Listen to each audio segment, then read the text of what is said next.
ano é 1532. A civilização inca está no auge. Em menos de um século, eles se transformaram na maior força das Américas. Neste dia, terminava uma sangrenta guerra civil.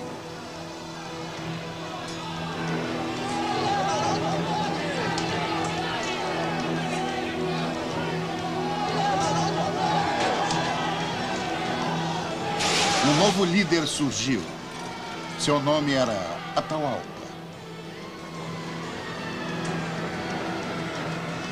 Dentro das tradições de seus ancestrais, Atahualpa bebe no crânio de seu oponente. Um crânio revestido de ouro. Este é o crânio do irmão de Atahualpa.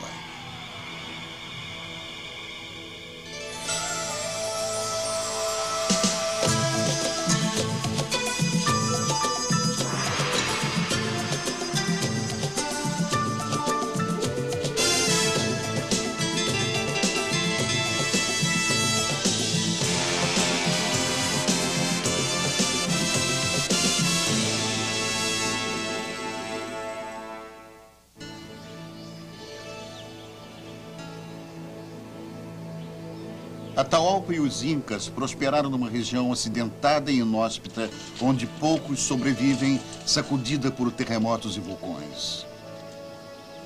Os picos muito altos de sua pátria tinham um ar tão rarefeito que os visitantes ofegavam. E desertos costeiros tão secos que transformavam os homens em múmias. Contra todas as dificuldades, os incas ergueram-se de uma longa linha de civilizações que durante séculos sobreviveram aqui. Civilizações como a Tiwanaku e a Moche, a Peracas e a Nazca, a Icatintia, a Chancay e a Timo. Os misteriosos ancestrais dos incas. Algumas construíram grandes cidades que hoje estão desaparecidas no meio da lama. Ou contaram histórias nos tecidos que enrolaram seus mortos. Algumas honraram seus ancestrais adorando suas múmias. Algumas são lembradas por seus tesouros admiráveis. Outras, por antigos segredos, assombram imagens gravadas no solo do deserto.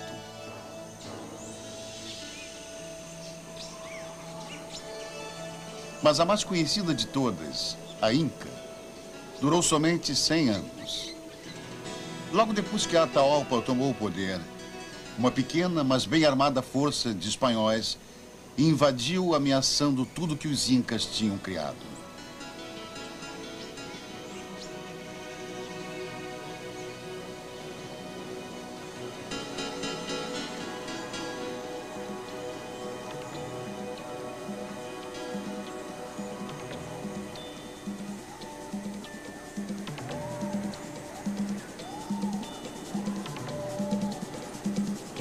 O império mais poderoso da América se acreditava invencível.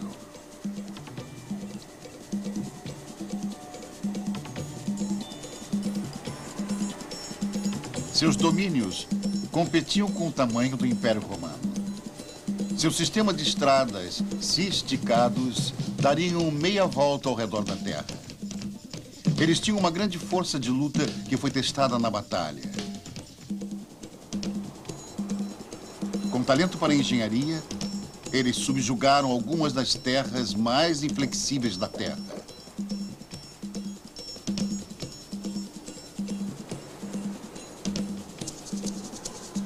Seus mensageiros cobriam 400 quilômetros por dia, mesmo carregando peixe fresco desde o nível do mar a 3.600 metros.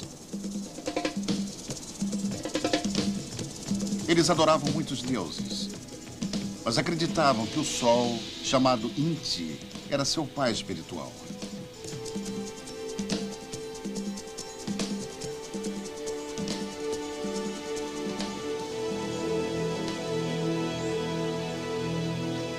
A maioria de suas criações mais gloriosas resistiram.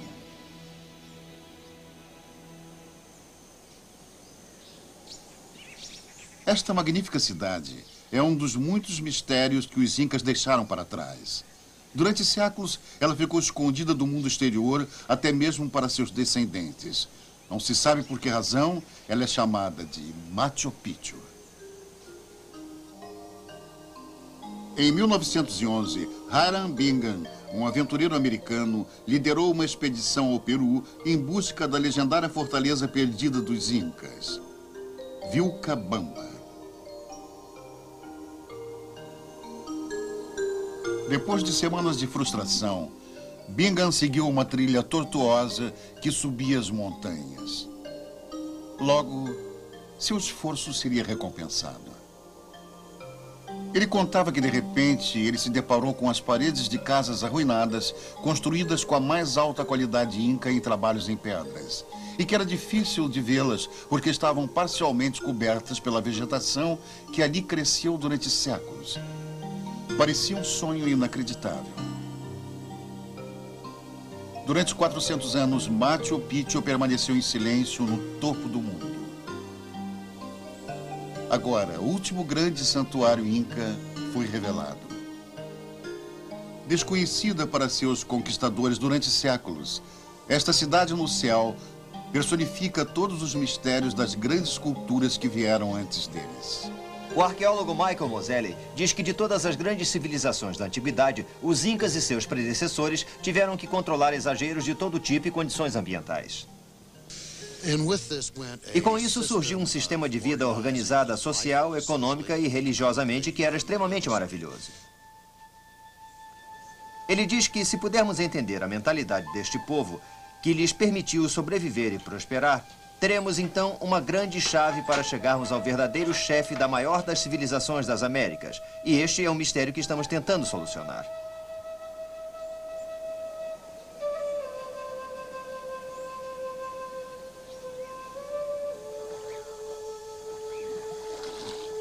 Os incas e seus ancestrais prosperaram por terem se adaptado a um ambiente hostil. Seus corpos desenvolveram grandes pulmões e pernas curtas e fortes para andar no terreno íngreme da montanha.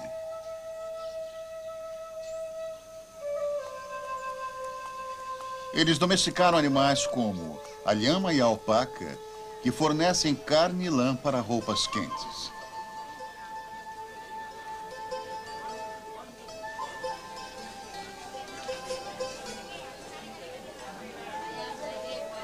E talvez o mais importante, eles cultivaram uma grande variedade de culturas que floresceram nos diversos ambientes da região.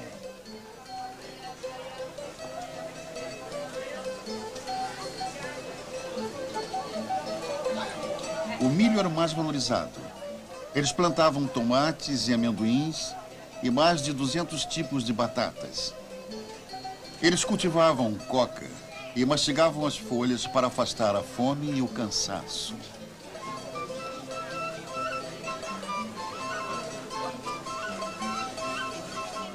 Uma geração após outra sobreviveu aqui, cada uma construindo sobre o sucesso da anterior e aprendendo com suas falhas. Conforme a população crescia, eles reformulavam a paisagem de acordo com suas necessidades. Rios foram aneados, canais escavados e milhões de acres dos flancos da montanha entalhados como terraços cultiváveis. Como degraus para os céus, eles impressionaram os espanhóis, que chamaram a cadeia de montanhas de andenes, que em espanhol quer dizer terraço. Embora seja acreditado aos incas a criação dos terraços, muitos foram construídos por seus antecessores. Michael diz que quando os espanhóis chegaram, eles simplesmente relacionaram tudo aos incas, não dando a menor atenção às muitas civilizações, às muitas tribos, aos muitos grupos que os incas incorporavam. Só na virada do século é que os arqueólogos começaram a descobrir que havia ruínas maravilhosas que antecediam os incas em 1000 anos. E que os incas foram simplesmente a culminância política de 10.000 anos de adaptação às montanhas altas, às selvas e aos desertos.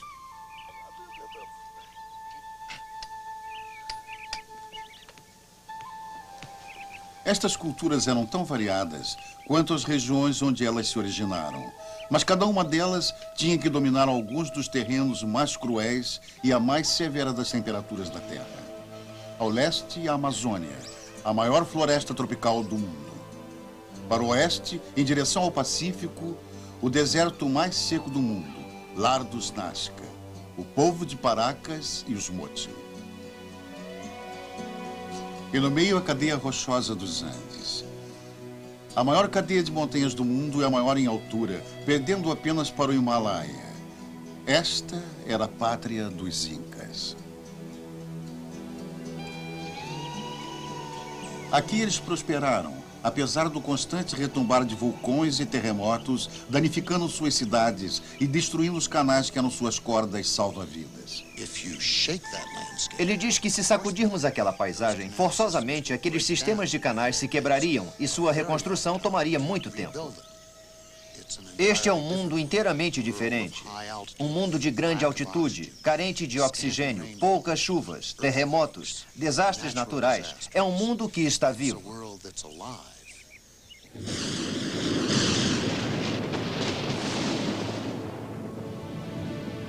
Os Incas e seus predecessores respeitavam o poder da natureza. Em adição a Inti, o Deus Sol, eles adoravam as montanhas, a terra, o trovão e a lua. Eles aumentavam seu panteão com cada povo que eles conquistavam, incorporando novos ídolos e espíritos aos seus próprios. Mas todos os povos da região concordavam com um Criador universal chamado Viracocha. Como os Incas não deixaram nenhum registro escrito, nós só conhecemos seus deuses, assim como conhecemos muito da vida indígena pelas crônicas dos espanhóis. Pedro de Cieza de León chegou em 1535. Uma destas crônicas dizia que os índios contavam que durante muitos dias o mundo ficou na escuridão, e então emergiu da ilha de Titicaca o sol em seu esplendor, no qual tudo se alegra. Então veio um homem grande em estatura que tinha muitos poderes. Eles o chamaram de Pai do Sol.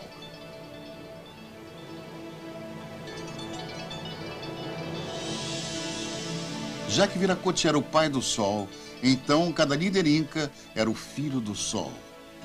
E em 1532, aquele homem era Atahualpa.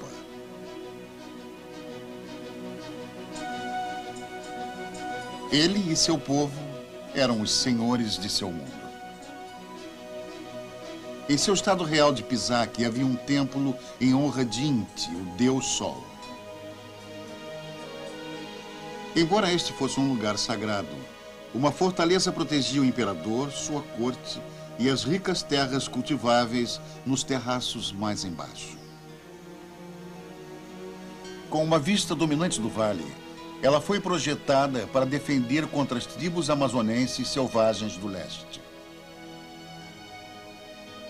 Mas logo, um novo inimigo apareceria. Um inimigo em busca de ouro. Armado com seu próprio Deus e poderosas armas novas. O inimigo que ameaçava destruir tudo que os Incas haviam criado.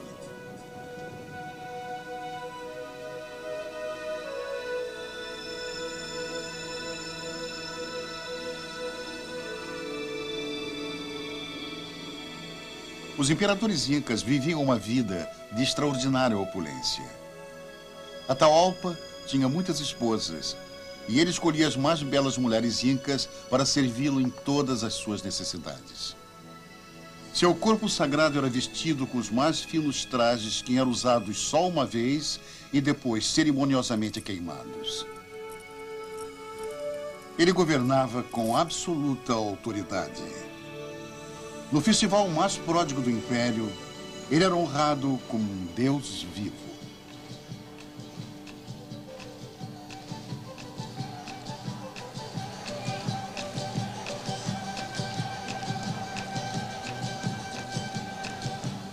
O festival de Inti Raymi acontecia na cidade de Cusco, a capital inca, durante o inverno, e celebrava o sol e todos os seus abundantes presentes. Os espanhóis baniram Inti Raymi, mas ele renasceu no início deste século. Assim como muitas tradições incas, Inti-Rami honra os antepassados que acreditavam em Deus, em seu imperador e em seu próprio trabalho árduo. Michael diz que este sistema de crença reconhecia um dos antepassados como um ser extremamente importante. Seus avós, seus bisavós estabeleciam a posição de cada um na sociedade. E como os antepassados eram muito importantes, essa gente, adorando seus antepassados, se entregou ao que se chama de veneração ancestral. O ponto principal era se assegurar de que o corpo do antepassado permaneceria intacto. E para se fazer isso, a mumificação de corpos se tornou muito importante. O imperador morto seria embalsamado e mantido em seu palácio, em um estado quase vivo. Em todas as ocasiões importantes, a múmia era levada e colocada junto com as múmias de seus ancestrais. Se tivéssemos que ir para a guerra como os incas, teríamos que consultar os mortos para termos certeza de que teríamos sua bênção.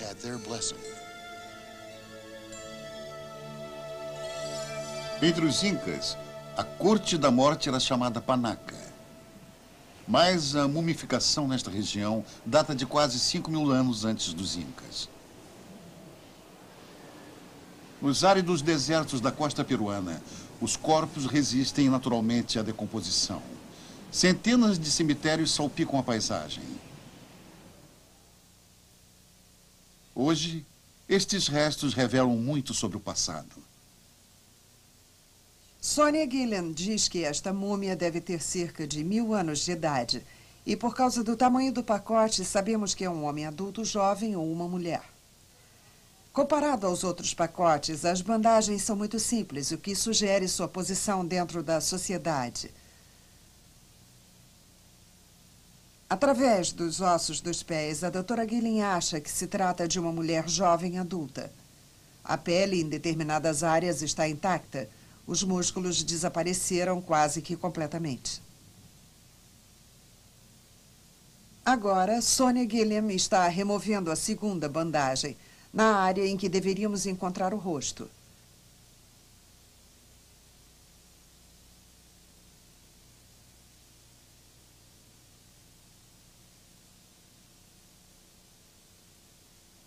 O cabelo ainda está lá e está penteado em tranças.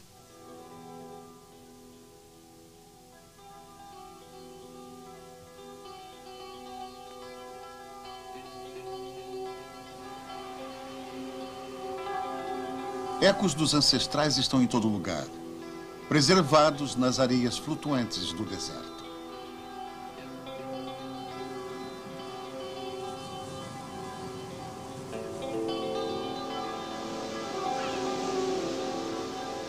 Apesar da aspereza do deserto costal, civilizações avançadas prosperaram aqui.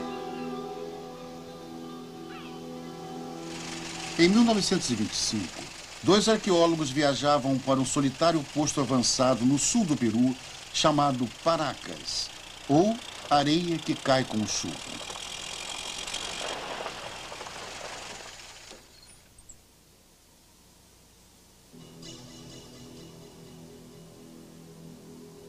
Eles foram atraídos por informações de um grande cemitério no deserto.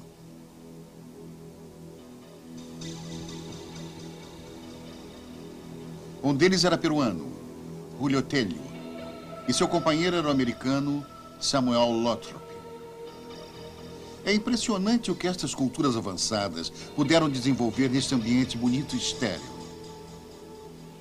Mas cada vez mais artefatos notáveis eram mostrados no mercado negro. Mas nos arredores, a evidência é ainda mais forte.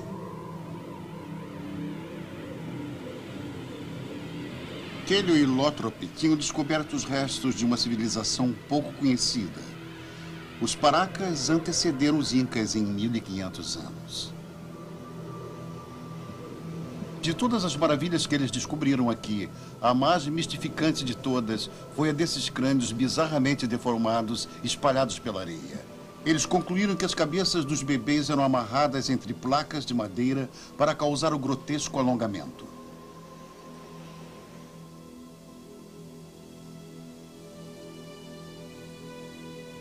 O arqueólogo Garcia conta que a deformação dos crânios começava quando a criança nascia e continuava até que ela atingisse 3 ou 4 anos.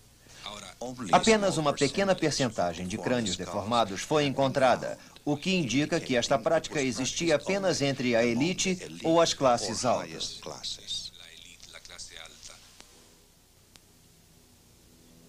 Muito mais notável ainda, eram os crânios com buracos de sondagem ou abertos, um procedimento chamado trepanação.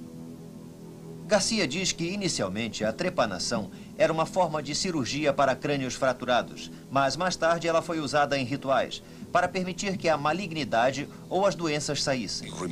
Admiravelmente, hoje se sabe que 60% das pessoas que passaram por este procedimento sobreviveram. Sabemos que eles sobreviveram porque muitos crânios trepanados mostram sinais de cura. Normalmente dava-se tite ao paciente para que ele relaxasse. A tite é uma forte bebida fermentada.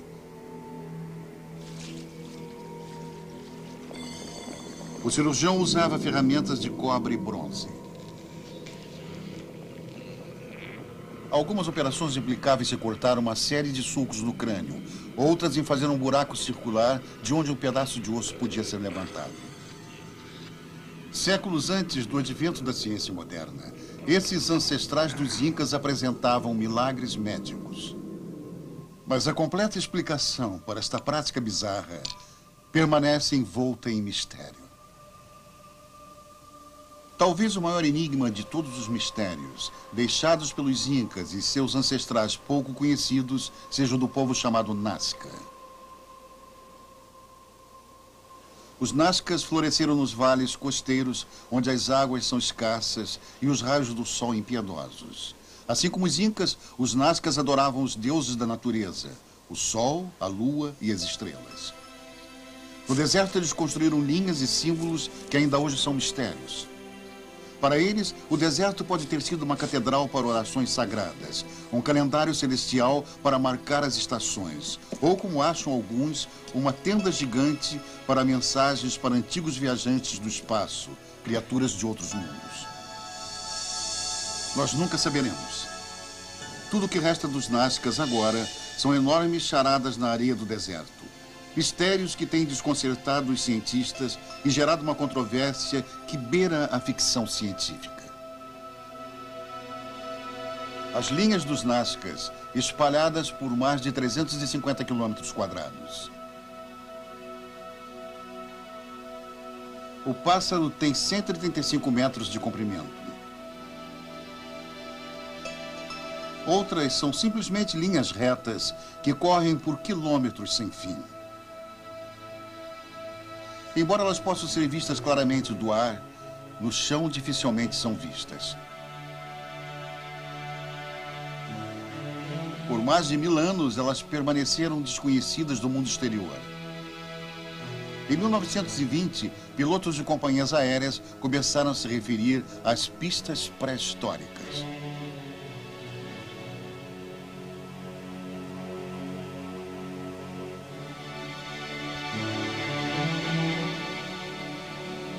Logo, havia tantas teorias a respeito quanto as linhas no piso do deserto. O escritor Erich von Däniken diz que tentou provar que este planeta havia sido visitado muitas vezes na antiguidade por seres espaciais. Em 1968, o livro Eram os Deuses Astronautas, de Erich von Däniken, estimulou um selvagem debate científico. Sua tese: os Nazcas se comunicavam com visitantes do espaço sideral. Däniken diz que na própria plataforma se vê alguma areia e pedras espalhadas e temos uma única pista no chão. E depois de algumas horas ou alguns dias, temos uma segunda pista, a de partida. Ele supõe que somente mais tarde, quando os extraterrestres partiram, é que os nativos foram até o campo e viram as duas linhas, pista de aterrissagem e pista de decolagem. E então eles sussurraram. Os deuses faiscantes andaram nessas linhas. Estudiosos importantes rejeitaram o trabalho de von Däniken em favor de explicações mais terrenas. Uma mulher tinha suas próprias teorias. Desde 1941, Maria Haidt devotava sua vida a desvendar os mistérios gravados no solo do deserto. Ela conta que começou a andar apenas para ver o que havia lá. Ela andava sobre uma linha e, de repente, se encontrou num conjunto de linhas e, seguindo um pouco mais, encontrou caminhos sinuosos que viriam a ser a figura da aranha. E, desde então, ela tem estado imersa nessa imensidão, apenas procurando por pequenos caminhos sinuosos para ver se eles formam alguma figura.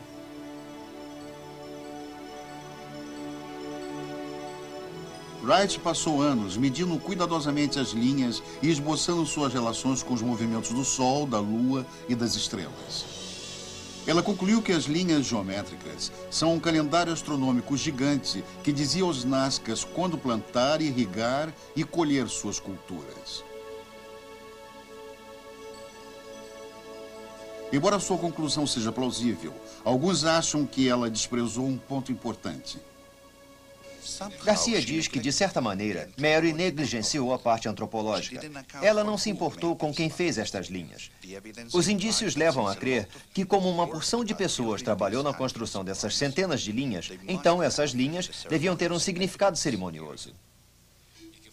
Era uma espécie de estrada ritual que conduzia as pessoas a um certo ponto importante. Era como se essas linhas fossem um lugar onde danças e rituais eram praticados. Esta é a peregrinação anual ao Santuário Andino de Coilor Ridge. Todos os anos, os fiéis dos vilarejos espalhados pela região seguem antigos caminhos para honrar os deuses que vivem nas montanhas acima. No clímax da cerimônia, os índios formam filas gigantescas devido aos picos da região e em louvor aos seus deuses.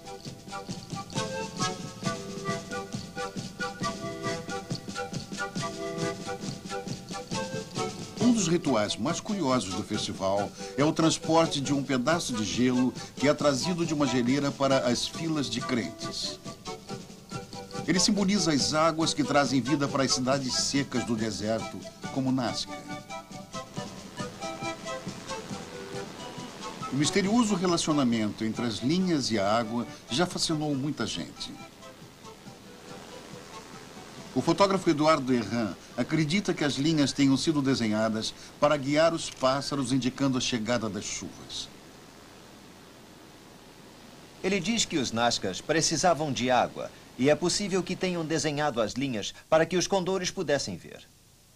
Quando os condores sobrevoam as linhas, estão anunciando que a chuva vinda dos Andes está a caminho. A água está chegando, e isso é muito importante para os Nazcas. Nos últimos anos, já foram identificados mais de 300 novos desenhos. E é muito importante estar ciente de que Nazca é um monumento único, que não existe em nenhuma outra parte do mundo.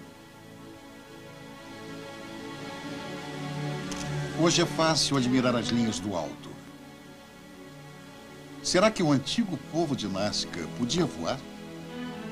Em 1975, o aventureiro Jim Woodman e o balonista Julian Notti tentaram provar que podiam quando construíram um balão de ar quente usando apenas os materiais que os antigos pudessem ter à mão.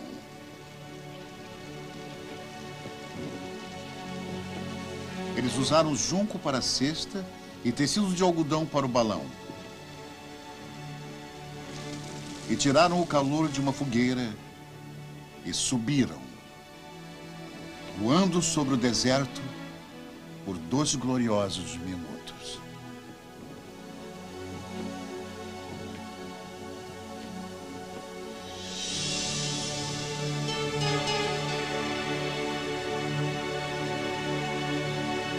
As linhas sobrevivem por milhares de anos às pessoas que as fizeram.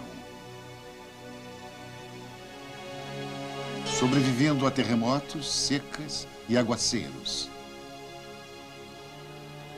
Resumindo a tolerância das culturas andinas face às esmagadoras forças da natureza.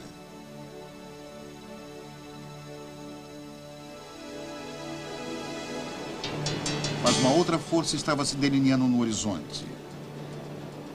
uma que nem os nazcas, nem os incas jamais tinham visto. Uma força que para Atahualpa poderia parecer tão estranha quanto um homem do espaço sideral.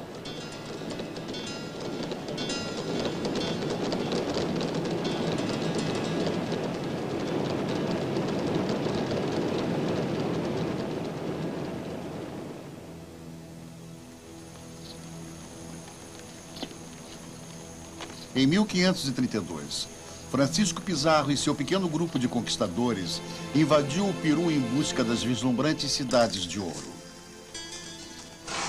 Embora estivessem em número muito menor, eles tinham duas armas que viriam a ser terríveis na batalha.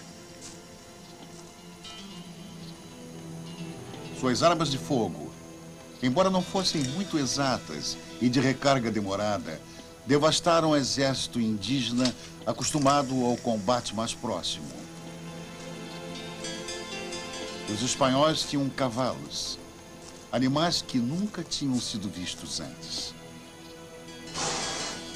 Um cronista do século XVI escreveu: os índios ficaram tão apavorados pela furiosa corrida dos cavalos que não se atreviam a aparecer em campo aberto. 10 cavalos podiam dispersar 1000 índios.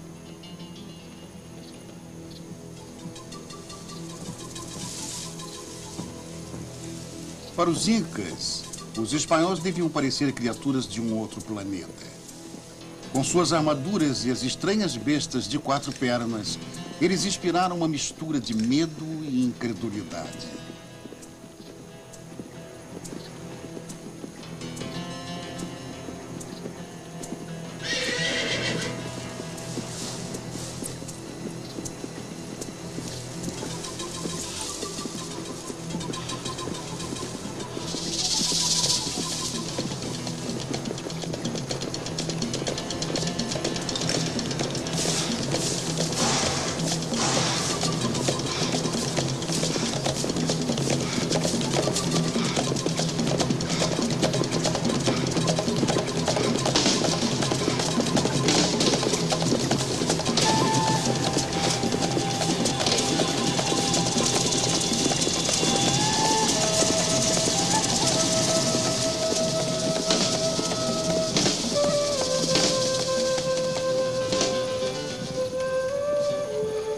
Em 16 de novembro de 1532, Francisco Pizarro e seus homens ficaram face a face com Atahualpa.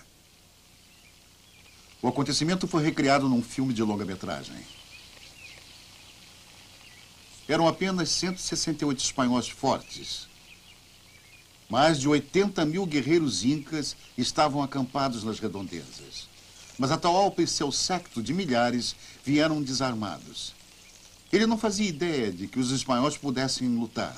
Seu plano era capturar os cavalos para começar uma criação. A um sinal, as tropas de Pizarro atacaram.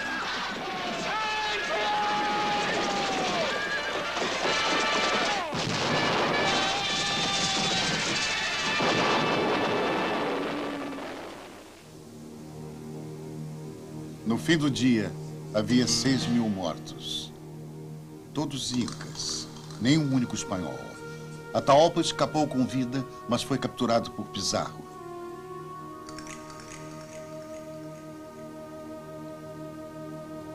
Para ganhar sua liberdade, Atahualpa propôs um acordo sensacional. Ele marcou um ponto no alto da parede de sua cela e propôs encher a cela com ouro. O aposento tinha quase 7 metros de comprimento por 5 de largura. Pizarro duvidava que pudesse ser feito, mas deu 2 meses para que Atahualpa cumprisse a promessa. Cada canto do império foi percorrido na busca de tesouros. Alguns tinham séculos de idade. Muitos foram apreendidos pelos incas quando expandiam seu império.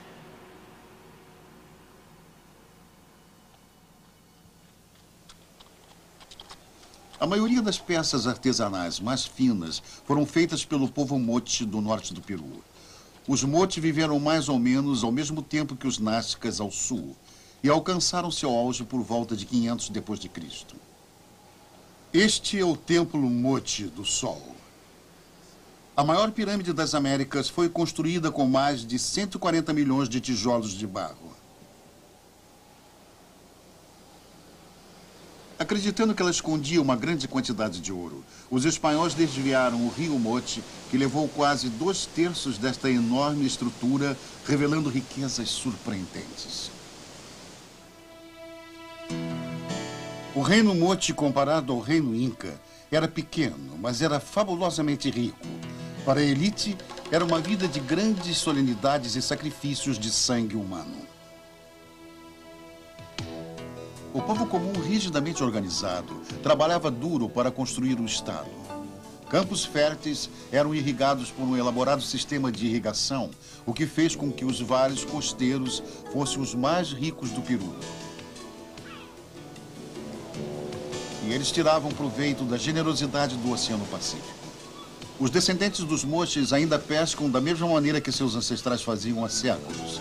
Homens fortes em barcos de junco lançam suas redes na água.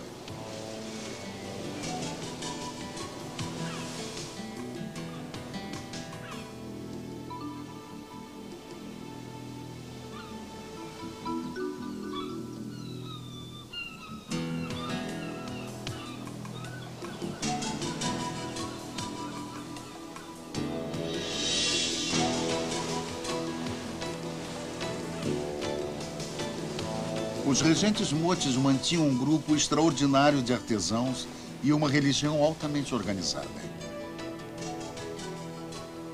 As imagens nas paredes de seus templos e nos potes de cerâmica eram uma alusão à vida em busca de nobreza, cheias de rituais enigmáticos e práticas sexuais. Num lugar perto da cidade de Trujillo, chamado El Brujo, uma série de frisos de barro dão uma visão deprimente da vida Moche. O povo local sabia sobre El Brujo há anos e sempre procurou artefatos para vender no mercado negro. Uma dessas pessoas era Arturo Carrera, que descobriu os frisos em 1983. Primeiramente encontramos Ele conta que primeiro encontraram uma múmia empacotada e, quando a moveram, viram o relevo da fachada. Os relevos eram tão lindos que impressionaram a todos. Eles então cobriram os relevos com lama e decidiram não contar a ninguém. Eram tão lindos que Arturo e seus companheiros tiveram medo que outros viessem e destruíssem os relevos. A grandiosidade do trabalho artístico finalmente despertou a consciência de um ladrão. Arturo e seus companheiros dividiram seu segredo com as autoridades. Hoje ele trabalha junto com uma equipe para decifrar os mistérios de El Brujo. O lugar foi chamado de El Brujo, que em espanhol significa feiticeiro, porque este templo provavelmente era ocupado por um poderoso xamã ou um sacerdote guerreiro do passado. Neste painel vemos uma fila de prisioneiros nus, amarrados pelo pescoço com uma corda. Estes prisioneiros, quase com certeza, estavam sendo levados para serem executados. Os muitos restos mortais sugerem que os painéis descrevem o que aconteceu exatamente em El Brujo. O arqueólogo Pedro Pablo diz que a grande questão é: qual o significado real do sacrifício? O sacrifício em si é um ato consciente de se matar alguém de uma maneira simbólica. É o bem mais precioso que se pode dar. De alguma maneira, se esta grande construção está aqui com todas estas imagens à sua volta, toda esta fabulosa arte do povo Moche, descobrimos a verdadeira relação entre a arte e a realidade. Na iconografia Moche, é muito comum vermos imagens de feitiçaria ou cura. E é interessante vermos que ainda hoje isso é praticado. A antiga arte há muito não é mais praticada pelos sacerdotes guerreiros. Homens não são mais sacrificados. Hoje são os curandeiros que curam usando ervas e poções para curar doenças do corpo. E mágica para afastar as forças do mal que afligem o espírito.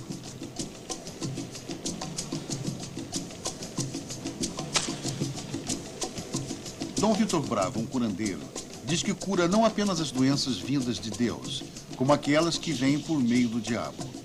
Ele cura, por exemplo, um ar do diabo, uma epilepsia, um distúrbio mental e todas essas coisas.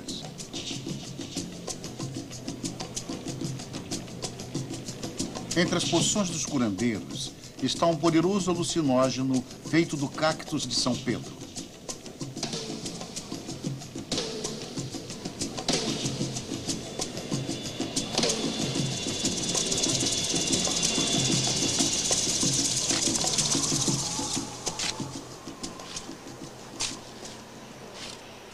Uma outra antiga tradição, altamente destrutiva, ainda sobrevive. Estes são huaqueiros, ladrões de sepulturas que vendem as relíquias de seus antepassados no mercado negro.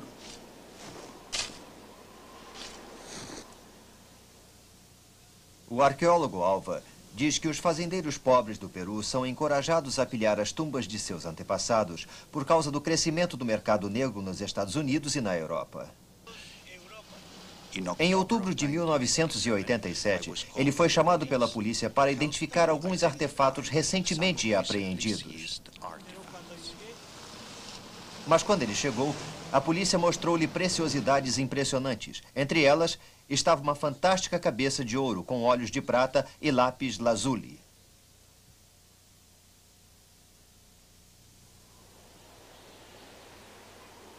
O tesouro veio de uma tumba pilhada perto da cidade de Sipã. O povo da cidade fervilhava sobre o local, procurando um buraco aberto pelos ladrões. A polícia chegou no dia seguinte para restaurar a ordem. Os tesouros roubados tinham que ser um sinal de que riquezas maiores estavam escondidas lá dentro.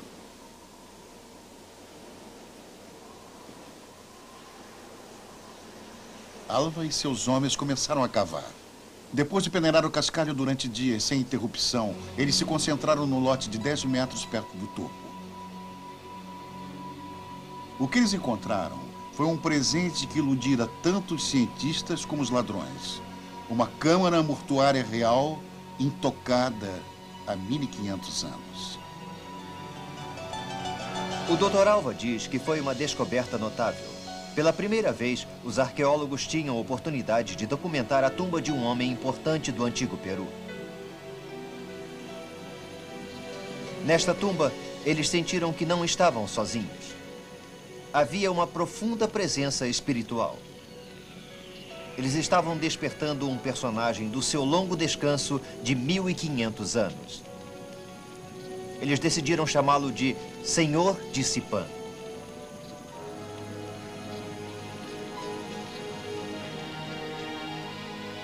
Ele devia ter 35 anos e talvez 1,65 m de altura. Ele estava rodeado por homens e mulheres e até por um cão. Sem dúvida, seus companheiros em vida. E para o túmulo, ele levou uma impressionante exibição de prosperidade.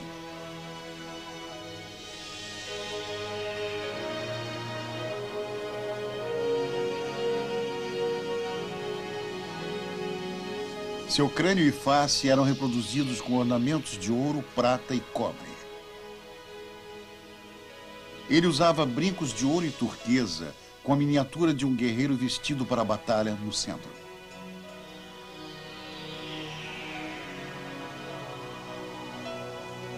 Completamente desenterrada, a tumba do Senhor de Sipã foi considerada a mais rica da América. Para Alva e seus companheiros, era a descoberta de suas vidas.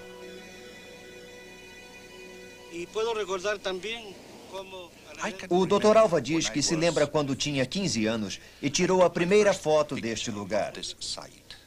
Apesar de viver muito longe daqui, ele tinha vindo aqui sem saber o que o destino tinha reservado para ele.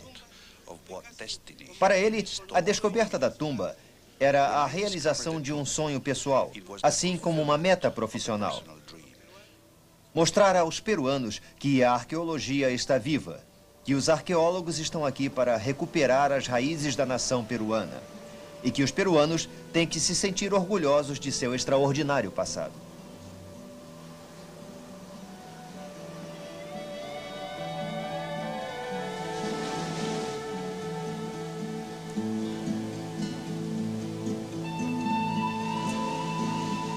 reinado Moche chegou ao fim entre 650 e 800 depois de Cristo.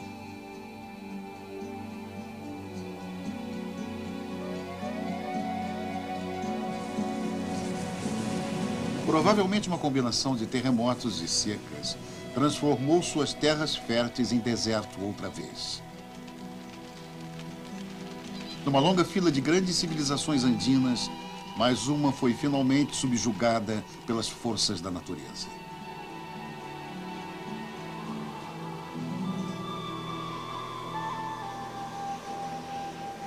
Para os Incas, o final de seu império chegou de uma maneira diferente.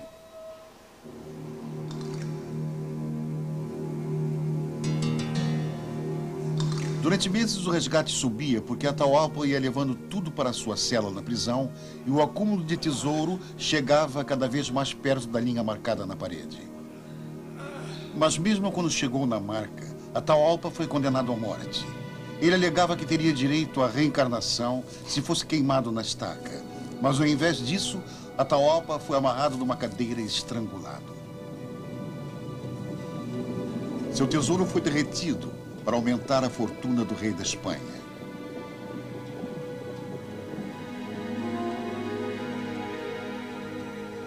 Embora seu império tenha sido destruído, as múmias reais dos Incas continuaram a ser adoradas em segredo.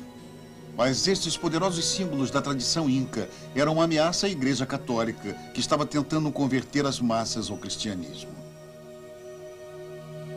Finalmente, as múmias foram mandadas para Lima para terem um enterro cristão, o que poria fim às práticas pagãs.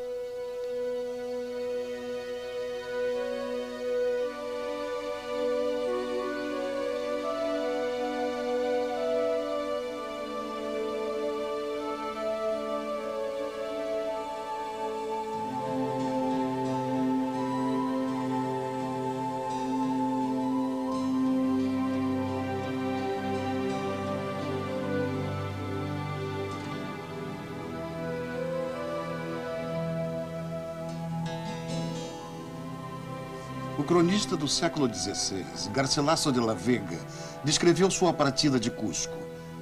Elas foram enroladas em lençóis brancos e os índios ajoelhavam e se inclinavam, chorando e soluçando, enquanto elas passavam. Os espanhóis também tiravam seus chapéus, já que eram corpos reais.